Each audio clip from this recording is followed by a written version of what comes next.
신명기 말씀을 우리가 계속 살펴가는데 우리가 지금 살피고 있는 큰 맥락은 모세의 두 번째 설교 가운데 우리가 살펴가고 있습니다. 모세는 이 두 번째 설교를 통해서 어떤 이야기를 자기 백성들에게 계속 전하느냐. 광야 40년을 마치고 난 다음에 약속의 땅을 향해서 진군하기를 기다리고 있는 당시 모압 평지에 있었던 이스라엘의 광야 세대에게 우상 숭배의 위험을 계속 경고하는 말씀을 전달했습니다.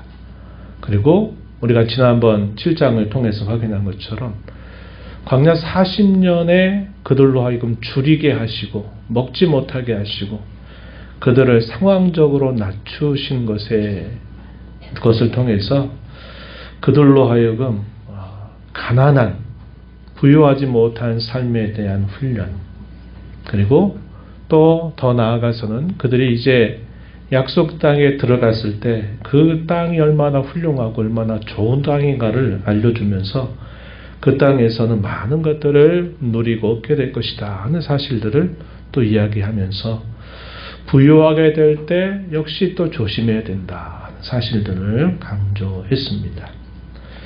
가난할 때는 가난함 때문에 원망과 불평하는 일들이 계속 찾아올 수 있으니 이것을 조심해야 되고, 부유하게 될 때는 부유함 때문에 하나님을 또 찾지 않고 잊어버릴까 하는 것들, 이런 것들을 조심해야 된다, 이런 말씀을 이야기했습니다. 이제 오늘 우리가 읽게 되는 이 신명기 9장에서는 우리가 읽은 바와 같이 자기의 의로움을 조심해야 된다, 이 사실을 힘주어 강조하는 말씀을 우리가 듣게 됩니다. 왜 그것을 조심해야 되느냐 하는 것에 대한 세 가지 중요한 이유를 모세가 당시 백성들에게 들려주게 됩니다. 오늘 우리가 이 부분에 주목하면서 말씀을 함께 생각해 보고, 오늘 우리의 삶 속에서도 역시 그와 같은 일들이 늘 있다는 것을 우리가 주의해야 되겠고, 우리가 어떻게 우리의 삶을 하나님 앞에 살아가야 될까를 함께 생각해 보도록 하겠습니다. 본문에 읽은 말씀의 내용들은 우리가 크게 이해하기 어려운 부분이 없다 여겨지는데, 우리가 9장에서 좀 한 가지 먼저 여러분들에게 꼭 좀 말씀을 드리고 싶은 부분은 이 번역상의 오류입니다. 번역상의 오류라는 것을 먼저 좀 짚어줄 필요가 있을 것 같아요. 우리가 읽은 말씀 4절로 가서 보면 이렇게 말합니다. 내가 심중에 이르기를, 마음에 이르기를, 내 공의로움으로 말미암아 여호와께서 나를 이 땅으로 인도하여 들여서 그것을 차지하게 하셨다 하지 말라. 내 공의로움이란 말로 계속 번역을 했습니다. 여기서 공의를 말하는 게 아니라 여기서는 의로움을 말합니다. 의로움. 그러니까 다시 말하면 그들이 하나님 앞에서 공의롭다라는 그런 의미보다는 그들이 하나님 앞에서 은총을 입어서 그들이 의롭게 되었다라는 사실을 표현하는 말입니다. 그래서 이 공자를 여러분 가로로 묶어버리세요. 그래서 여기 계속 이 표현들이 반복적으로 똑같이 번역을 했습니다. 내 공의로움으로 4절에서 이렇게 말했고 5절에서도 또 내 공의로 말미암음도 아니다 할 때 여기도 공의로 번역을 했어요. 또 뒤에 가면 또 이 표현들이 반복이 됩니다. 그래서 시편도 그렇고 이 개역개정을 번역하면서 시간이 굉장히 촉박하고 빠른 시간에 이 번역을 마치려고 하다 보니까 각각 맡은 대로 되게 원문 가지고 번역을 했지만 신학적인 검토를 잘 하지 못하고 그냥 막 번역을 일관적으로 해버렸습니다. 그러다 보니까 개념이 흐트러져 버렸어요. 그래서 제가 특히 개역개정 얘기할 때 이 표현에 대해서 제가 자주 여러분들에게 얘기하는 것은 번역상 문제가 있다 하는 것들. 그래서 여러분들이 그것은 여기서 말하는 게 공의를 말하는 게 아니라 의로움을 뜻하는 말이다 라는 사실도 여러분들이 기억하시면서 말씀을 읽으면 잘 이해하는 데 도움이 되리라고 여겨집니다.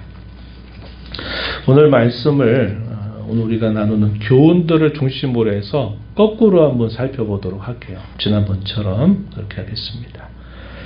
모세는 모압 평지에 있는 광야 세대 이스라엘 자손들에게 몇 가지 위험을 대단히 강조했다고 말씀드렸죠. 첫 번째는 아까 이야기했듯이 우상 숭배에 결코 빠지면 안 된다. 이 사실을 상당히 여러 가지를 통해서 모세가 당시 광야 세대 이스라엘 자손들에게 강조합니다. 우상 숭배에 빠지면 안 된다.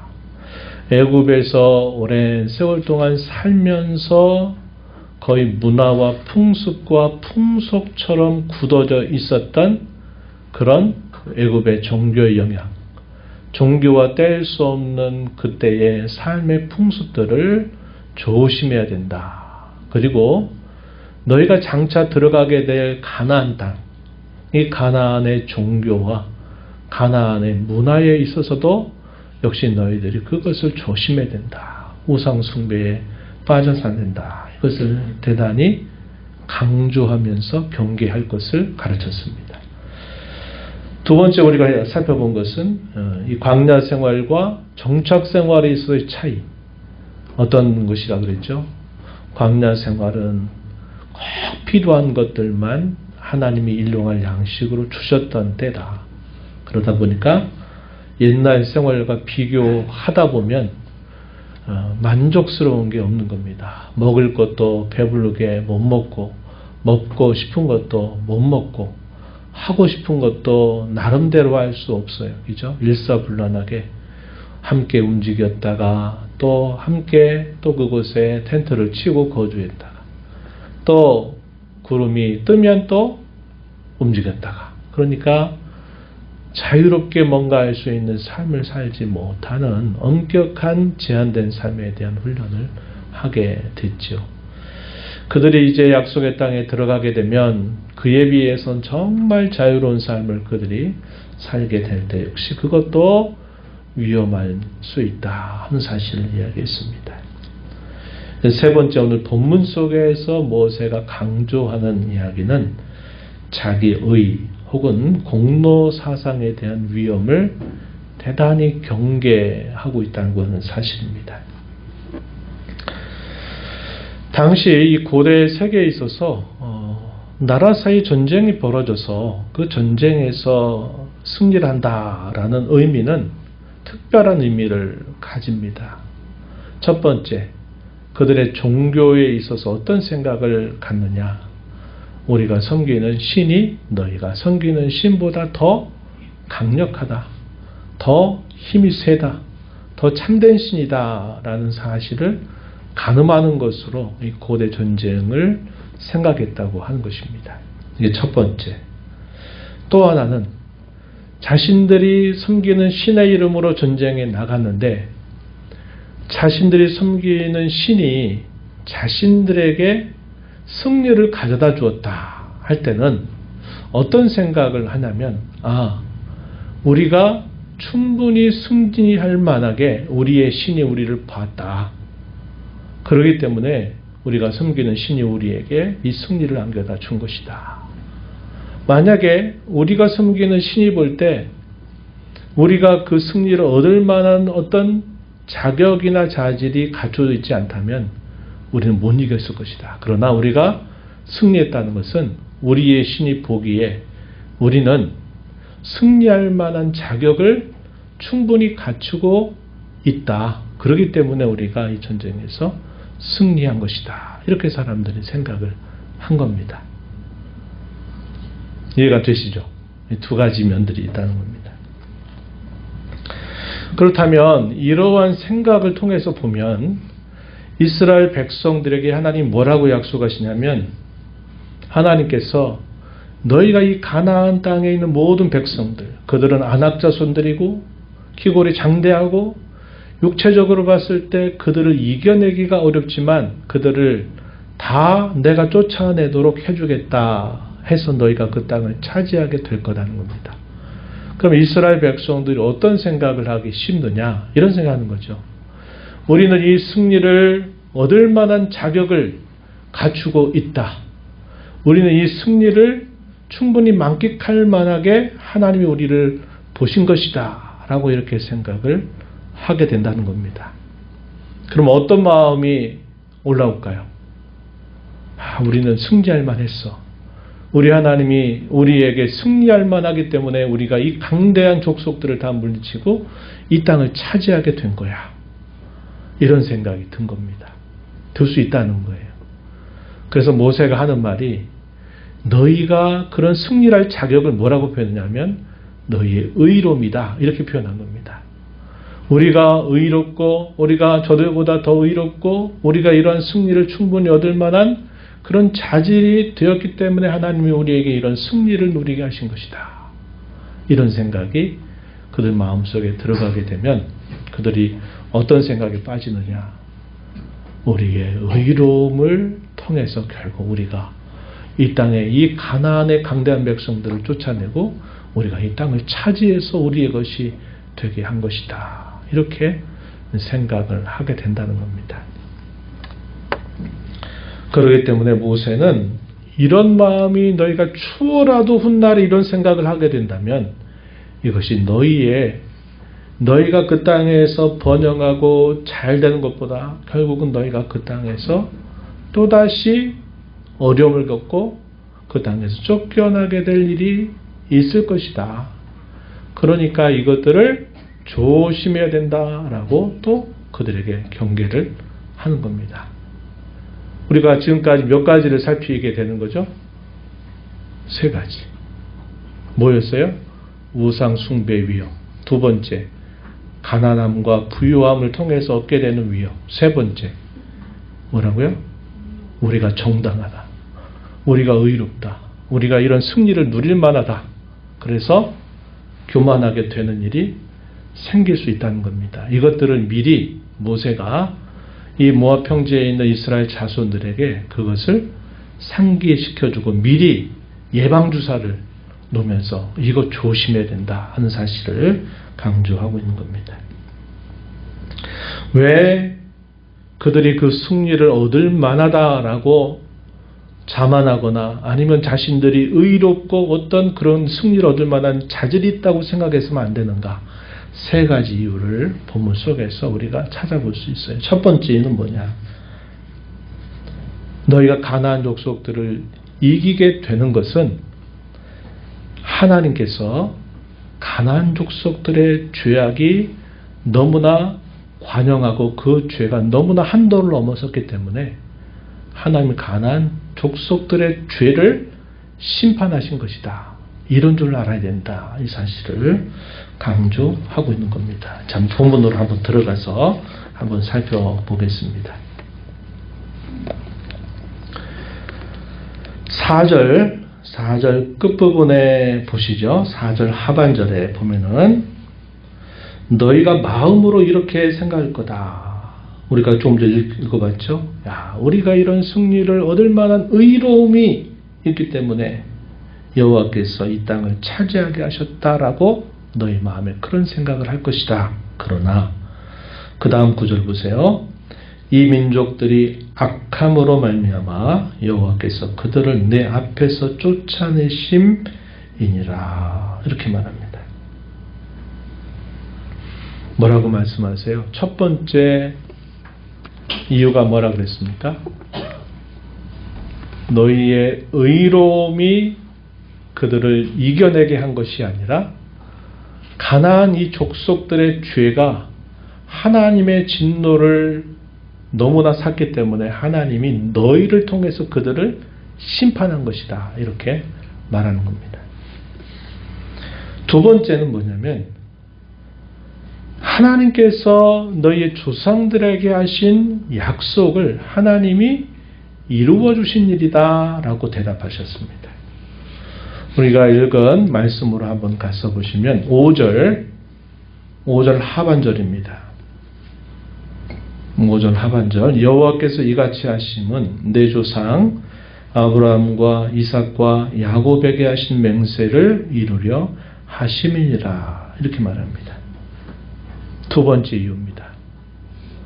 하나님이 예적부터 너희 믿음의 조상들에게 하나님이 약속했다. 이 땅을 너와 너희 후손의 기업으로 주겠다고 약속하신 것을 하나님이 이루어 주신 일이다 하는 사실을 근거로 이야기하고 있습니다.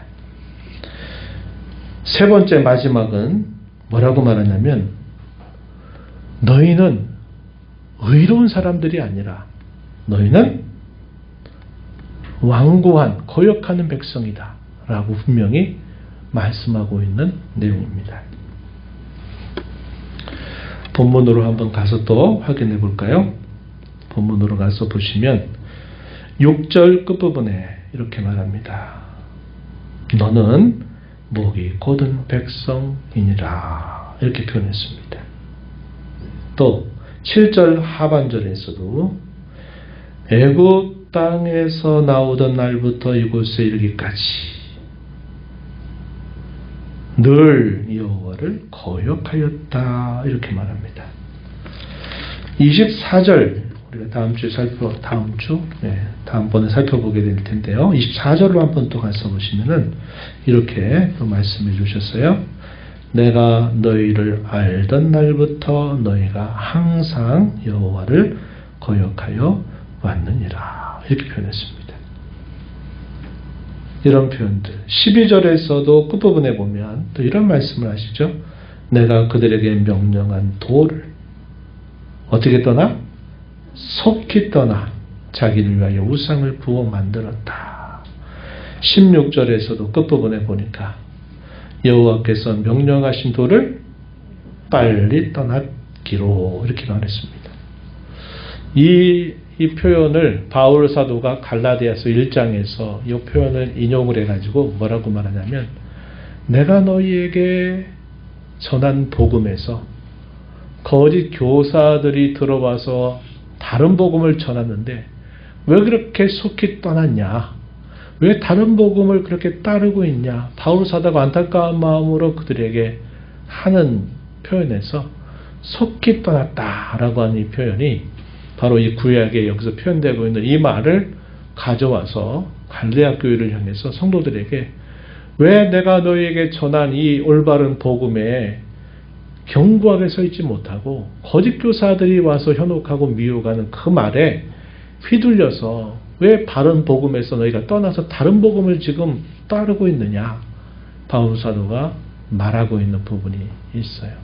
그래서 여기서도 보면 천천히 떠난 것도 아니고 우물쭈물한 것도 아니고 속히 떠났다라는 표현을 거듭해서 지금 표현하고 있는 것들을 보게 됩니다. 그래서 그들은 목이 곧은 백성이다 하는 이 표현도 우리가 6절에서 그렇고 13절에서도 또 마지막에 보면 보라 이는 목에 곧은 백성이니라 또 이렇게 말하죠. 그러니까 하나님께서 모세를 통해서 그 백성들에게 들려주시는 말씀이 무엇입니까? 너희가 승리를 얻을 만한 자질, 그런 능력이 있고 그런 의로움이 있기 때문에 그런 것 때문에 너희가 승리했다라고 행여나 추호도 생각하지 말아라. 오히려 너희는 애굽에서 나온 날부터 오늘까지 항상 나를 거역했다. 너희는 목이 곧은 백성이다. 이 사실을 너희가 잊지 말라는 겁니다.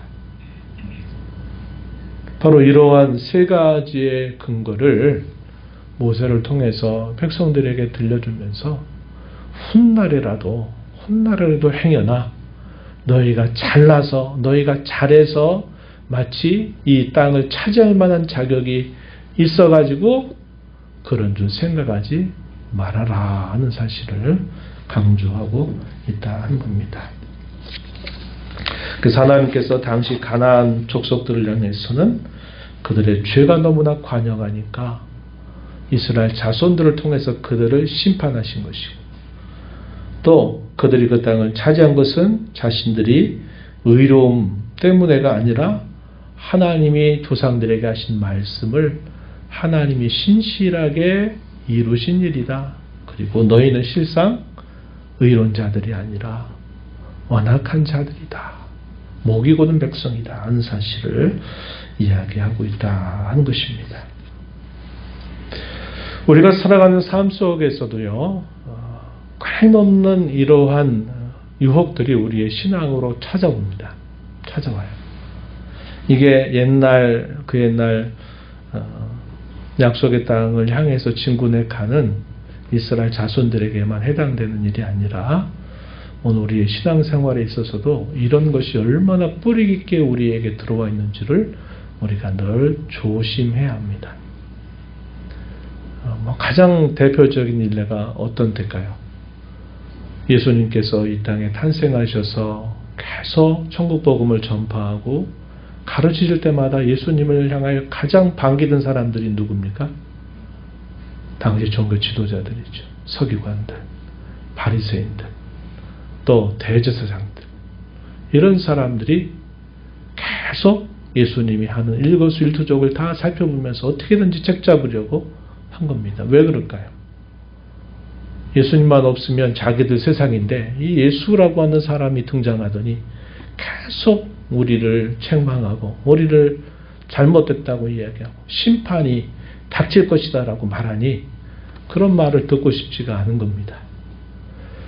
마치 요즘에 우리가 읽는 예레미야도 똑같아요. 예레미야도 다 모든 제사장과 선지자들은 다 잘 된다고, 성전이 여기 있으니까 우린 여기 있어 영원히 살 거라고, 우린 안전하다고, 우린 평강하게 하나님이 지켜줄 것이라고 이렇게 계속 말하지만 예레미야는 성전으로 예배하러 들어오는 이스라엘 자손들 향해서 너희 그런 거짓말 믿지 마라. 다 거짓말이다. 안 된다.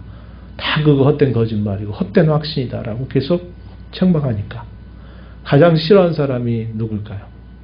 제사장들과 선지자들이 예레미야를 가장 싫어해요. 오늘 우리가 새벽에 읽었던 말씀도 그런 내용 그대로 전달하잖아요. 성전 설교했더니 처음부터 끝까지 완강하게 예레미야 죽여야 된다고 주장한 사람이 바로 이 제사장과 선지자 그룹입니다. 똑같아요. 예수님도 이 땅에 오셨을 때 바리새인들, 서기관들, 이런 사람들, 사두개인들, 이런 인물들이 예수님을 어떻게든 죽이려고 한 겁니다. 왜 그럴까요?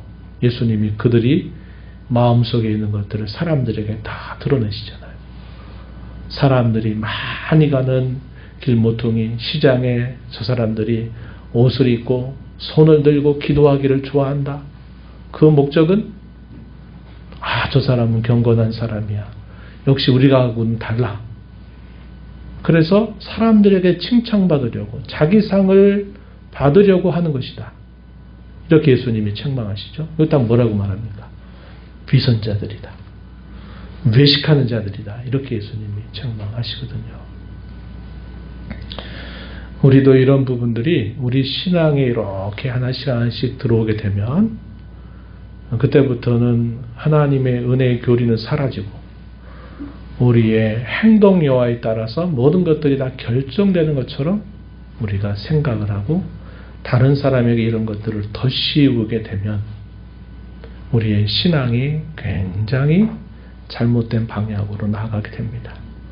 이런 분위기가 상당히 뿌리 깊고요. 이런 것들이 여느 교회나 교회적인 상황들을 잘 생각해 보면 이런 일들이 나타난다는 거죠. 신앙생활 오래 한 사람들, 교회 가운데 오래 봉사한 사람들, 또 교회에서 소위 리더 그룹에 속해 있는 그 몇 프로 되지 않는 그런 사람들이 교회의 모든 일들을 하면서 이런 마음들이 그들 마음속에 자리를 잡게 되면 이제 그들의 세상이 되는 겁니다. 더 겸손해져야 되고 더 낮아져야 되고 더 섬기는 자가 돼야 되는데 어느 순간 그것이 자기에게 권력이 돼버리고 힘이 돼버리는 그 이유가 뭘까요? 이런 자기의 공로사상들이 자기도 모르게 이것이 자기에게 배어지게 되면 이렇게 되는 겁니다.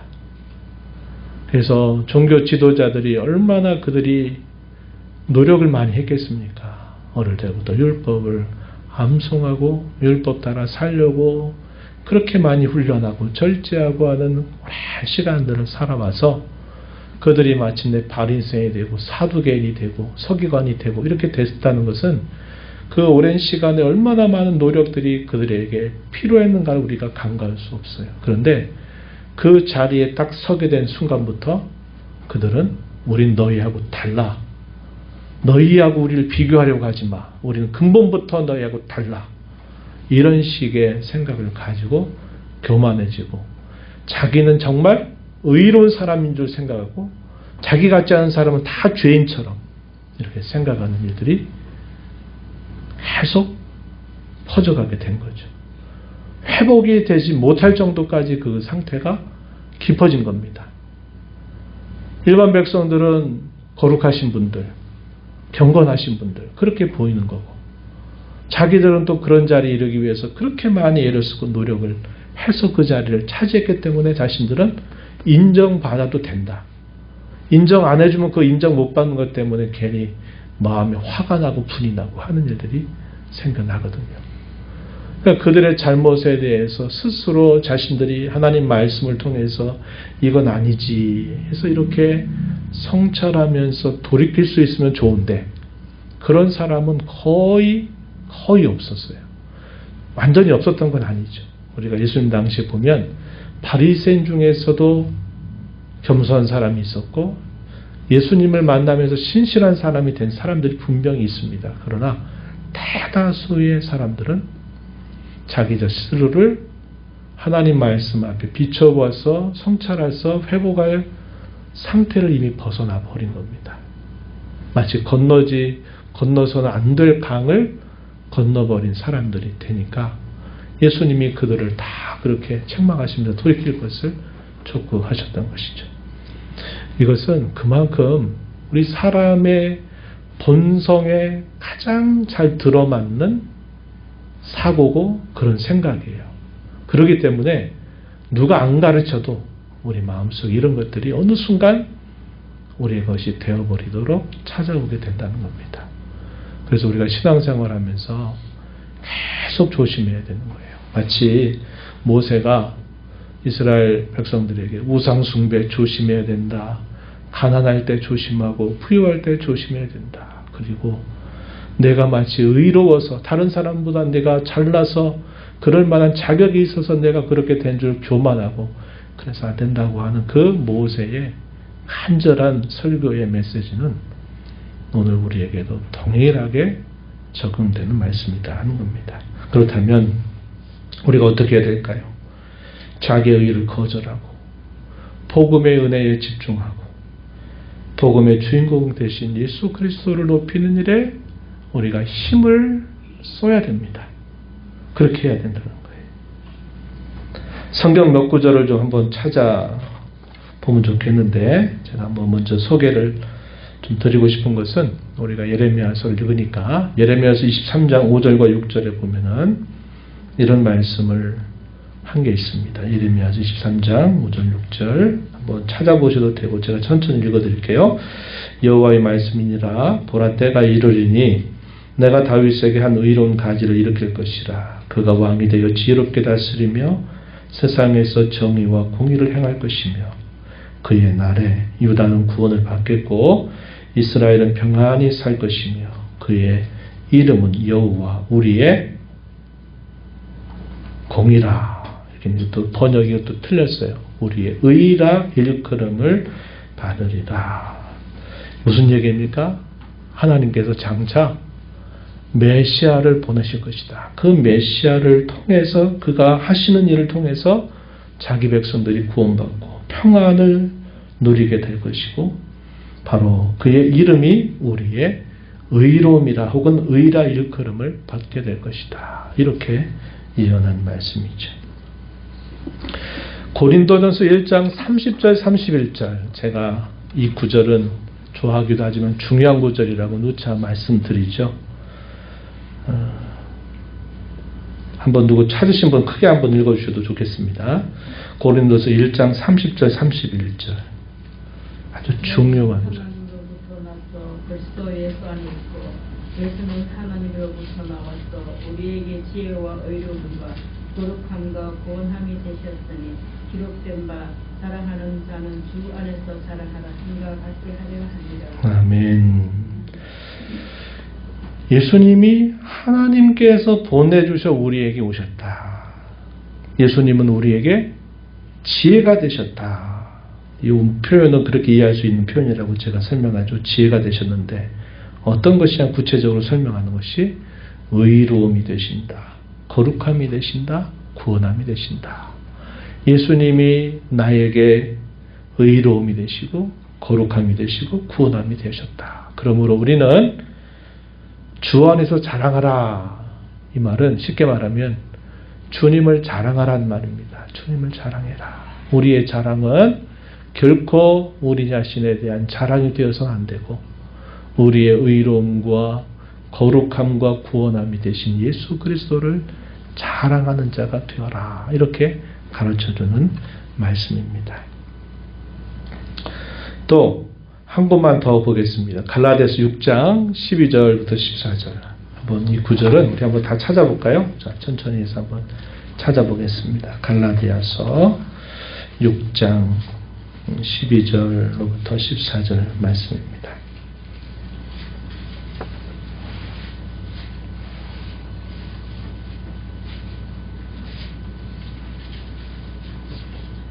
네, 6장 12절부터 14절 우리 함께 한 목소리로 크게 함께 읽어보겠습니다. 시작. 물은 육체의 모양을 내려하는 자들이 억지로 너희에게 할례를 받게 함은 그들이 그리스도의 십자가로 말미암아 박해를 면하려 함뿐이라. 할례를 받은 그들이라도 스스로 율법은 지키지 아니하고 너희에게 할례를 받게 하려 하는 것은 그들이 너희의 육체로 자랑하려 함이라. 그러나 내게는 우리 주 예수 그리스도의 십자가 외에 결코 자랑할 것이 없으니 그리스도로 말미암아 세상이 나를 대하여 십자가에 못 박히고 내가 또한 세상을 대하여 그러하니라. 아멘. 특히 마지막 14절. 바울 사도 하도 거짓 교사들이 바울에 대해서 막 비난하니까 바울 사도가 빌립보서 같은 경우에 너희가 그렇게 말하면 내가 한번 자랑할 거리를 얘기해보겠다 그러면서 나는 정통파 유대인이고 히브리 출신이고 베냐민 지파 출신이고 율법의 의로는 흠이 없는 자고 내가 가말리엘의 문화생으로 또 훈련을 받았고 나는 로마 시민권을 가졌고 하는 이야기들을 한번 언급하게 되는 경우가 있어요. 그러나 사도가 그렇게 말하는 것은 그걸 자랑하기 위한 게 아니라 거짓 교사들이 바울 사도를 흔들어서 저런 사도 같지도 않은 사람의 말이 뭐가 진리냐라고 비난하니까 그들에 대해서 대답하듯이 한번 말한 적이 있어요. 그러나 바울 사도의 그의 진정한 중심은 오늘 우리가 읽은 갈라디아 6장 14절에 표현한 바와 같아요. 나는 그 어떤 것도 나는 자랑할 거 없다. 자랑하지 않겠다. 나의 자랑은 오직 그리스도 십자가 외에 자랑할 것이 없다. 이렇게 바울 사도가 단호하게 말했습니다. 우리도 마찬가지입니다. 우리 자랑을 우리가 끊어내고 우리의 의로움과 우리의 공로사상을 끊어내려면 하나님의 은혜가 얼마나 우리에게 부어져서 우리의 삶을 새롭게 했는지를 우리가 주목해야 되고 우리가 더 적극적으로 그리스도만을 자랑하고 그의 십자가를 자랑하는 삶을 우리가 살기로 결단하면 자기의와 공로사상을 우리가 극복할 수 있다는 겁니다. 그리고 이것은 계속적으로 살펴가야 될 지침입니다. 지침. 이런 거라는 거예요. 한 번 내가 두 번, 세 번 이렇게 잘하면 더 이상 그런 일들이 없어지는 게 아니라 100번을 잘하고 1000번을 잘해도 또다시 그런 마음은 우리 마음속에서 또 스멀스멀 일어나게 된다는 겁니다.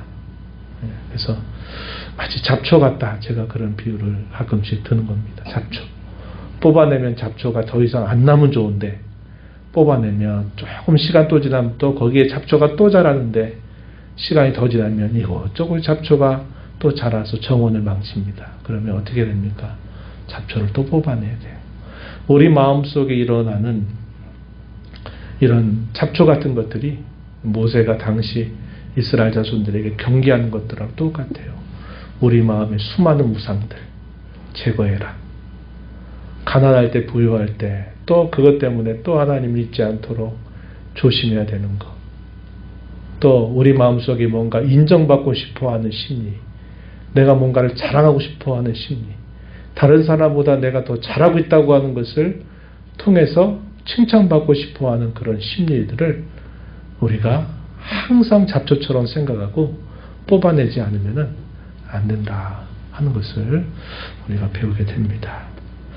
바라기는 이러한 부분들을 늘 경계하면서 주께서 저와 여러분 부르실 때까지 늘 말씀의 거울 앞에 우리 자신을 돌아보고 하나님 앞에서 우리 자신들을 잘 생각해서 이런 마음들을 늘 우리가 이겨나감으로 구원의 하나님께 감사하고 하나님을 높이고 하나님을 자랑하는 삶을 살아가는 저와 여러분이 되기를 축복합니다. 하나님 아버지, 오늘도 저희들을 불러주셔서 감사합니다. 광야 40년 세월을 지나고 이제 약속의 땅을 바라보고 있는 모압 평지에 있는 이스라엘 자손들을 향해서 모세는 간곡한 심정으로 그들에게 하나님의 말씀을 전합니다. 우상 숭배에 빠져서 안 된다. 가난할 때 부유할 때 또 조심해야 된다. 또 마치 너희의 힘과 자질과 능력으로 너희의 의로움으로 이방의 족속들을 물리치고 그 땅을 차지한 것처럼 교만하고 또 하나님의 은혜를 잊어버려서는 안 된다고 거듭 촉구하고 강조합니다. 구원받은 저희들에게 있어서도 역시 늘 이러한 유혹들의 잡초처럼 저희 마음속에 날 자라고 있음을 조심하여서 늘 이러한 잡초들을 말씀에 거울 앞에 비추어 봐서 잘 뽑아내게 하시고 하나님 면전에서 이런 것들을 늘 뽑아냄으로 말미암아 하나님께 영광이 되게 하시고 하나님께 기쁨이 되게 하시고 우리 하나님만을 자랑하는 그러한 신앙생활 또 그러한 교회를 이루어가는 저희들이 되게 주시옵소서. 예수님 이름으로 기도드리옵나이다. 아멘.